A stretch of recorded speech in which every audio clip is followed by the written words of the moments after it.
Hi guys, ഇതാണ് IQ ഏറ്റവും latest ആയിട്ട് പുറത്തിറക്കിയ ഐക്യുവിൻ്റെ നിയോ സീരീസിലെ ഏറ്റവും ലേറ്റസ്റ്റ് ഫോണ്. ഐക്യു നിയോ 9 പ്രോ എന്ന് പറയുന്ന ഫോണാണ്. നിങ്ങൾക്ക് കാണാം ബോക്സിലൊരു 9 എന്ന് പറഞ്ഞിട്ടുള്ളൊരു ഡിസൈനൊക്കെ ചെയ്തിട്ട് നല്ല ഒരു ബ്ലാക്ക് ബോക്സ്. അപ്പോൾ ഇത് 2024 ഫെബ്രുവരി 22-നാണ് മാർക്കറ്റിൽ അവൈലബിൾ ആയത്. അപ്പോൾ അറൗണ്ട് 1 മന്തായി നമ്മുടെ കയ്യിൽ. അപ്പോൾ നമുക്കൊരു ഇത്ര ദിവസം ഉപയോഗിച്ചതിൻ്റെ ഒരു എക്സ്പീരിയൻസ് വീഡിയോ നമുക്ക് ചെയ്യാം. അപ്പോൾ ഇതാണ് ബോക്സ് ഞാൻ ഓൾറെഡി അൺബോക്സ് ചെയ്തതാണ്. ബോക്സിൽ എന്തൊക്കെ വരുന്നത് എന്നത് ഞാൻ ജസ്റ്റ് ഒന്ന് പരിചയപ്പെടുത്താം. ആദ്യമായിട്ട് ബോക്സിൽ നമ്മളെ ഫോൺ തന്നെയാണ് നമുക്ക് കാണാൻ പറ്റും. നല്ല ബ്യൂട്ടിഫുൾ ആയൊരു ഫോണിനെ കുറിച്ച് ഞാൻ പറയാം. ഫോണിന് പറ്റിയ ഒരു കവറ്, ഒരു ട്രാൻസ്പെറൻറ്റ് കവറാണ്. നിങ്ങൾ കണ്ടല്ലോ, ഫോണിൻ്റെ നിറം കണ്ടല്ലോ. അപ്പോൾ ആ നിറം എടുത്ത് കാണിക്കുന്ന രൂപത്തിലുള്ള ട്രാൻസ്പെറൻ്റ് ആയ ഒരു കവറാണ് അവർ തന്നിട്ടുള്ളത്. യെല്ലോയിഷ് ആവും. പിന്നെ ഒരു സിം എജക്ടർ ടൂള്, പിന്നെ നമുക്ക് 120 വാട്ട്സിൻ്റെ ഒരു മെഗാ ചാർജർ തന്നിട്ടുണ്ട്. C2C ഒരു കേബിളും തന്നിട്ടുണ്ട്. ഏതായാലും ഒന്നും പറയാനില്ല, അടിപൊളി. അപ്പോൾ നമുക്ക് ഫോണിനെ കുറിച്ച് പറയാം. ഒറ്റ നോട്ടത്തിൽ തന്നെ നിങ്ങൾക്ക് കണ്ടാൽ മനസ്സിലാവും ഫോണിൻ്റെ ഒരു ലെവൽ എന്താണെന്ന്. ഗെയിമിങ്ങിന് വേണ്ടി മാത്രം ബിൽഡ് ചെയ്തൊരു ഫോണാണ്. അതുകൊണ്ട് തന്നെ ആ ഒരു വൈബ് ഈ ഫോണിൻ്റെ ലുക്ക് തന്നെ നമുക്ക് മനസ്സിലാവുന്നുണ്ട്. 2 മോഡലാണ് ഈ ഫോണിൽ ഇതിൻ്റെ കളർ വേരിയൻ്റ് ഇറങ്ങിയിട്ടുള്ളത്. ഒന്ന് ഈ വൈറ്റ് ആൻഡ് റെഡ് കൂടിയൊരു ഫിയറി റെഡ് എന്നാണ് ഐക്യു ഇതിന് പേരിട്ടിട്ടുള്ളത്. അതായത് വൈറ്റ് റെഡ് മിക്സ് ആയ ബാക്കിലൊരു വീഗൻ ലെതർ ഡിസൈൻ വരുന്ന ഈ ഒരു മോഡൽ. പിന്നെ രണ്ടാമത്തെ മോഡൽ വരുന്നത് ഏതാണെന്ന് വെച്ചാൽ ഒരു ബ്ലാക്ക് മോഡൽ വരുന്നുണ്ട്. അതിൻ്റെ ബാക്ക് സൈഡ് ഗ്ലാസ് ആണ്. അപ്പോൾ ഇങ്ങനെ 2 മോഡലാണ്. ഗ്ലാസ് ആയിട്ട് വരുമ്പോൾ ലേശം വെയിറ്റ് കൂടും. 190 ഗ്രാം വെയിറ്റ് വരുന്നുണ്ട് അറൗണ്ട്. അപ്പോൾ ഗ്ലാസ് വരുമ്പോൾ ലേശം വെയിറ്റ് കൂടും. ഈ ലെതർ ആകുമ്പോൾ കുറച്ച് വെയിറ്റ് കുറയും. പക്ഷേ ഗ്ലാസ് വരുമ്പോൾ തിക്നെസ് കുറച്ച് കുറയുമെന്നാണ് മനസ്സിലായത്. പിന്നെ ഫോണിൻ്റെ ഡിസൈൻ വൈസ് നോക്കുകയാണെങ്കിൽ നല്ല ബ്യൂട്ടിഫുൾ ആയൊരു ഫോണ്. ഹോൾഡിയാണ്, കയ്യിൽ പിടിക്കാൻ കുഴപ്പമൊന്നുമില്ല, നല്ല സുഖമുണ്ട്. ഫ്ലാറ്റ് ആണ്, കർവല്ല. പ്രത്യേകിച്ചും ഇത് ഐക്യു ഗെയിമിംഗ് പർപ്പസിന് വേണ്ടി ഇറക്കിയ ഒരു ഫോൺ ആയതുകൊണ്ട് തന്നെ ഡിസ്പ്ലേ ഫ്ലാറ്റ് ആണ്. ഗെയിമിംഗ് കളിക്കുന്ന ആളുകൾക്ക് അറിയാലോ, അവർ കർവ് ആയ ഡിസ്പ്ലേ അധികം പ്രിഫർ ചെയ്യാറില്ല. ഇതിൻ്റെ മുകളിൽ IR ബ്ലാസ്റ്റർ വരുന്നുണ്ട്. ഒരു നോയ്സ് ക്യാൻസലേഷൻ മൈക്ക് വരുന്നുണ്ട്. താഴെ ഡൗൺ സൈഡിൽ സ്പീക്കർ, പിന്നെ C ടൈപ്പ് ചാർജർ, പിന്നെ ഒരു മൈക്ക്, അതുപോലെ തന്നെ സിം പോർട്ട്. അപ്പോൾ സിമ്മിൽ 2 നാനോ സിമ്മാണ് ഇടാൻ പറ്റുക. മൈക്രോ SD കാർഡ് ഇടാനുള്ള ഓപ്ഷൻ ഈ ഫോണിലില്ല. പിന്നെ മുകളിലും സ്പീക്കർ വരുന്നുണ്ട്, സ്റ്റീരിയോ സ്പീക്കറാണ്. റൈറ്റ് സൈഡിലാണ് വോളിയം ബട്ടണും പവർ ബട്ടണും വന്നിട്ടുള്ളത്. പിന്നെ ലെഫ്റ്റ് സൈഡിലൊന്നുമില്ല. അപ്പോൾ ഇങ്ങനെയാണ് ഫോണിൻ്റെ ലുക്ക് വൈസ്. അപ്പോൾ നമ്മൾ പറഞ്ഞു സ്റ്റീരിയോ സ്പീക്കറാണ് ഇതിൽ വരുന്നത് എന്നുള്ളത്. ഒന്ന് നമ്മളെ മെയിൻ സ്പീക്കർ, അടിയിൽ വരുന്ന മെയിൻ സ്പീക്കർ, ഒന്ന് നമ്മുടെ മുകളിൽ നമ്മൾ കോളൊക്കെ ചെയ്യുമ്പോൾ നമ്മൾ കേൾക്കുന്ന സ്പീക്കർ. ആ സ്പീക്കർ തന്നെയാണ് സെക്കൻഡ് സ്പീക്കറായിട്ട് സെറ്റ് ചെയ്തിട്ടുള്ളത്. അപ്പോൾ അതിൻ്റെ ഒരു എക്സ്പീരിയൻസ് എങ്ങനെയാണെന്ന് നമുക്ക് ജസ്റ്റ് ഒന്ന് നോക്കാം.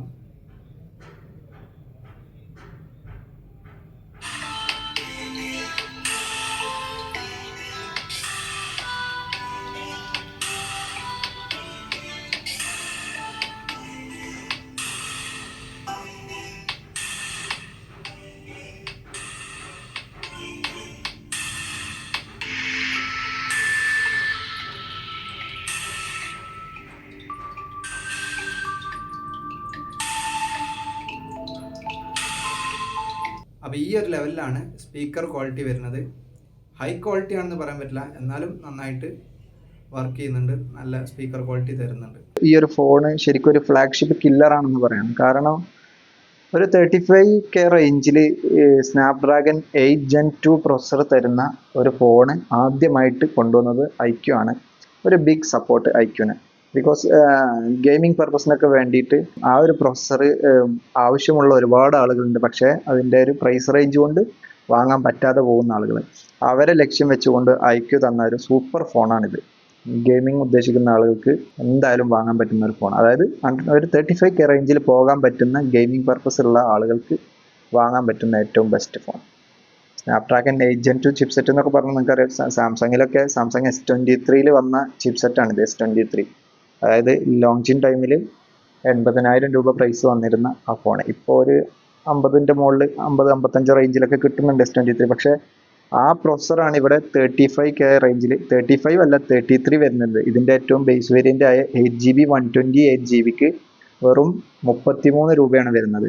അതിൽ 8 Gen 2 പ്രൊസസ്സർ കൊണ്ടുവരിക എന്നുള്ള വലിയൊരു ചലഞ്ച് തന്നെയാണ് ഐക്യു ഏറ്റെടുത്ത് അത് നടത്തി. അടിപൊളിയായി. പിന്നെ ഇതിൻ്റെ വേറെ ഫീച്ചർ എന്താ വരുന്നത് വെച്ചാൽ ഇതിൻ്റെ ഡിസ്പ്ലേ.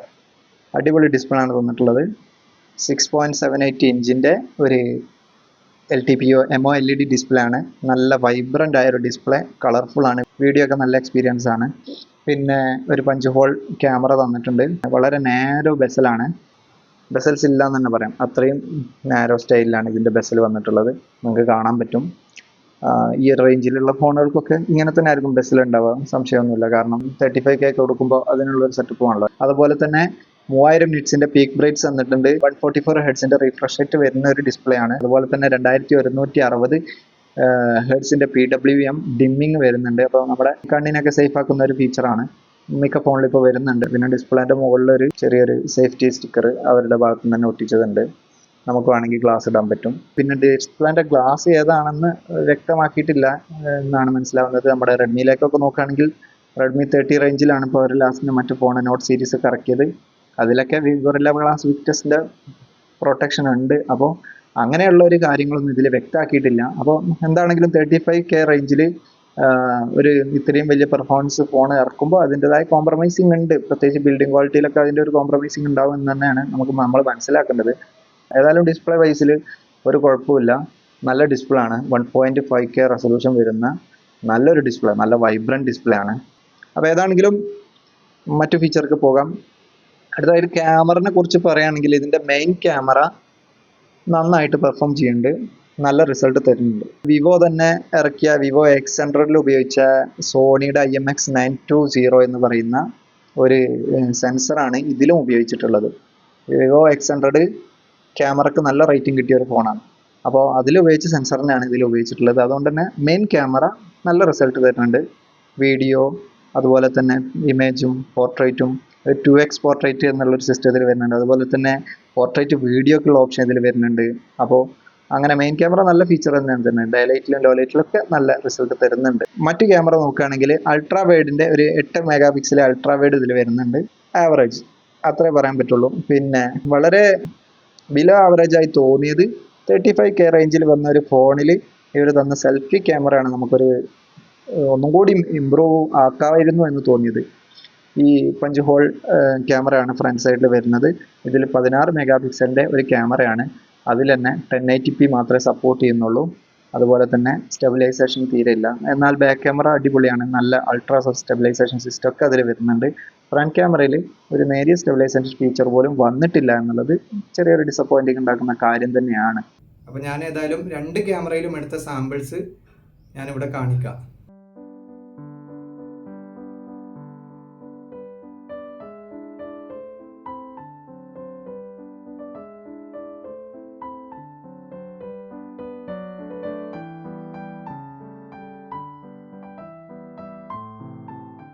ഗൈസ്, അപ്പോൾ ഇതാണ് IQ Neo 9 Proയുടെ ബാക്ക് ക്യാമറ ക്വാളിറ്റി. നിങ്ങൾക്ക് കാണാൻ പറ്റുന്നുണ്ടാവും എങ്ങനെയാണ് ക്വാളിറ്റി വരുന്നത്. അതുപോലെ തന്നെ നമ്മുടെ വോയിസ് എത്രത്തോളം ഡിറ്റക്റ്റ് ചെയ്യുന്നുണ്ട്, മൈക്കിൻ്റെ ക്വാളിറ്റി എങ്ങനെയാണെന്നൊക്കെ നിങ്ങൾക്ക് മനസ്സിലാവുണ്ടാവും. ഇപ്പോൾ ഇത് എടുത്തിരിക്കുന്നത് 1080p 60 fps ഇതിൽ 2 മോഡൽ സ്റ്റെബിലൈസേഷൻ വരുന്നുണ്ട്, ഒരു അൾട്രാ മോഡ് വരുന്നുണ്ട്. അൾട്രാ മോഡലാണ് ഇപ്പോൾ എടുത്തിട്ടുള്ളത്. ഗൈസ്, അപ്പോൾ ഇതാണ് IQ Neo 9 Proയുടെ ഫ്രണ്ട് ക്യാമറ വ്യൂ. നിങ്ങൾക്ക് കാണാൻ പറ്റുന്നുണ്ടാവും ഇതിൽ സ്റ്റെബിലൈസേഷൻ വരുന്നില്ല. അതുപോലെ തന്നെ ഇതിൽ 1080p മോഡൽ മാത്രമാണ് വരുന്നത്, 4K വീഡിയോ റെക്കോർഡിംഗ് ഇല്ല. അപ്പോൾ ഇങ്ങനെയാണ് ഇതിൻ്റെ ഒരു എക്സ്പീരിയൻസ്. പെർഫോമൻസിനെ കുറിച്ച് പറയുകയാണെങ്കിൽ ഏറ്റവും ഹൈലൈറ്റഡ് ആയിട്ടുള്ളത് ഇതിൻ്റെ പ്രോസസ്സർ തന്നെയാണ്. Qualcomm Snapdragonൻ്റെ 8 Gen 2 പ്രോസസ്സർ എന്ന് പറയുന്ന one of the best processor in the previous year എന്ന് പറയാം. അത്രയും സ്റ്റെബിലിറ്റി ഉള്ള ഒരു പ്രോസസ്സറാണ് 8 Gen 2 എന്ന് പറയുന്നത്. അതാണ് ഇതിൽ ഉപയോഗിച്ചിട്ടുള്ളത്. അത് നന്നായിട്ട് ഒപ്റ്റിമൈസ് ചെയ്തിട്ടുണ്ട്. അതിൻ്റെ പുറത്ത് IQ തന്നെ ഒരു ഡെഡിക്കേറ്റഡ് ആയിട്ടുള്ള ഒരു ചിപ്സെറ്റും കൂടി ഇതിൽ ഉപയോഗിച്ചിട്ടുണ്ട്. ഒരു ലാഗ് ഫ്രീ ഗെയിമിംഗ് എക്സ്പീരിയൻസും അതുപോലെ തന്നെ നല്ല വീഡിയോ എക്സ്പീരിയൻസ് ഒക്കെ തരാൻ പറ്റുമെന്നാണ് IQ അവകാശപ്പെടുന്നത്. അങ്ങനത്തെ ഒരു ചിപ്സെറ്റും കൂടി ഇതിൽ വെച്ചിട്ടുണ്ട്. സൂപ്പർ കമ്പ്യൂട്ടിംഗ് Q1 എന്ന് പറയുന്ന ഒരു ചിപ്സെറ്റും ഇതിൽ ഉപയോഗിച്ചിട്ടുണ്ട്. നമുക്കത് പ്രത്യേകിച്ച് പെട്ടെന്ന് അങ്ങനെ ഡിഫറൻ്റ് ആയിട്ട് മനസ്സിലാവുന്നില്ല. ചെറിയ ഫീച്ചറുകളൊക്കെ സെറ്റിങ്സിലൊക്കെ കാണുന്നുണ്ട്, അത് ഇതിൻ്റെ ഓപ്ഷൻസ് ഒക്കെ ഓൺ ആക്കിയിടാനുള്ള. ഏതാണെങ്കിലും 8 Gen 2 പ്രോസസ്സർ ഉണ്ട് എന്ന് പറയുമ്പോൾ തന്നെ പിന്നെ അതിൻ്റെ പുറത്തേക്ക് ഒരു എക്സ്ട്രാ ചിപ്സെറ്റ് ഉണ്ടോ ഇല്ല അതിനെക്കുറിച്ചൊന്നും നമ്മൾ ചിന്തിക്കൂല, അത് നമുക്ക് മനസ്സിലാവില്ല. ഏതായാലും അങ്ങനെ ഒരു സംഭവം ഇതിലുണ്ട്. മെയിൻ ചിപ്സെറ്റ് വരുന്നത് 3.2 GHz ക്ലോക്ക് സ്പീഡ് വരുന്നത്. മാത്രമല്ല ആ ഒരു പ്രോസസ്സർ നന്നായിട്ട് ഇതിൽ ഒപ്റ്റിമൈസ് ചെയ്തിട്ടുണ്ട് എന്ന് തന്നെ പറയാം. AnTuTu സ്കോർ 1.7 മില്യൺ ആണ് IQ അവകാശപ്പെടുന്നത്. അപ്പോൾ ആ ഒരു ലെവലിലേക്ക് എത്തുന്നുണ്ട്. 16 ലക്ഷത്തിൻ്റെ മേലെ ആൻറ്റിറ്റ്യൂഡ് സ്കോർ നമുക്ക് ലഭിക്കുന്നുണ്ട്. ഞാൻ നോക്കിയപ്പോൾ എനിക്ക് കിട്ടിയത്, ഞാനിത് നോർമൽ മോഡലിട്ട് നോക്കിയപ്പോൾ എനിക്ക് കിട്ടിയത് 15 ലക്ഷത്തിൻ്റെ മേലിലാണ്. അപ്പോൾ ഇതിലൊരു ഗെയിം മോഡ് ഉണ്ട്, ഒരു മോൺസ്റ്റർ മോഡ് എന്ന് പറഞ്ഞിട്ടൊരു ഒരു പ്രത്യേക ഒരു മോഡുണ്ട്. ആ മോഡിൽ ഇട്ടാൽ എന്താണെങ്കിലും അത് 16 ലക്ഷത്തിൻ്റെ മേലെത്തുന്ന അവർ അവകാശപ്പെടുന്ന പോലെ തന്നെ 17 ലക്ഷം, അതായത് 1.7 മില്യൺ എന്ന് പറയാൻ പറ്റുന്ന ഒരു അവസ്ഥയ്ക്ക് ഇതിൻ്റെ ആൻറ്റിറ്റ്യൂഡ് സ്കോർ എത്തുന്നുണ്ട്. അതുപോലെ തന്നെ CPU ത്രോട്ട്ലിംഗ് ടെസ്റ്റ് നടത്തി നോക്കി, അതിലും നമുക്ക് നല്ല റിസൾട്ടാണ് കിട്ടുന്നത്. 80-90 എന്നുള്ള ഒരു ലെവലിലാണ് ഇതിൻ്റെ ആ ഒരു ത്രോട്ട്ലിംഗ് ടെസ്റ്റിൽ വരുന്നത്. നല്ല റിസൾട്ടാണ് കിട്ടുന്നത്.